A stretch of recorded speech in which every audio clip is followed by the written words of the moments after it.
ભરૂચ શ્રવણ ચોકડી પર ગત રોજ રાત્રિના એક યુવકની મોટરસાયકલ સ્લીપ થઈ જતા ડિવાઈડર સાથે અથડાતા મોઢાના ભાગે ગંભીર ઇજાઓ પહોંચતા ઘટના સ્થળે જ મોત નીપજ્યું હતું।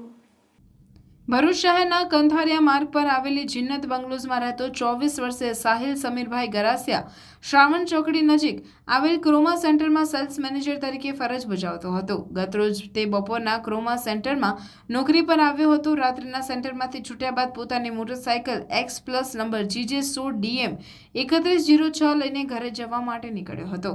આ સમયે તે HP પેટ્રોલ પંપથી શ્રવણ ચોકડી જતા પોતાની બાઇક સ્લીપ થઈ જતા તે રોડ પર આવેલા ડિવાઈડર સાથે ભટકાયો હતો। જોકે તે એટલી સ્પીડમાં હતો કે તેણે હેલ્મેટ પહેરેલ હોય તો પણ સાહિલને મોઢાના ભાગે ગંભીર ઇજાઓ પહોંચતા ઘટના સ્થળ પર મોત નીપજ્યું હતું। અકસ્માતની જાણ થતાં જ તેના પરિવાર સહિત તેના મિત્રો સ્થળ પર દોડી આવ્યા હતા। આ ઘટનાની જાણ થતાં ઝઘડ્યા ગયેલ તેના પિતા પણ તાત્કાલિક સ્થળ પર દોડી આવ્યા હતા। બનાવ અંગે ભરૂચ એ ડિવિઝન પોલીસે અકસ્માત મોતનો ગુનો નોંધી વધુ તપાસ હાથ ધરી છે।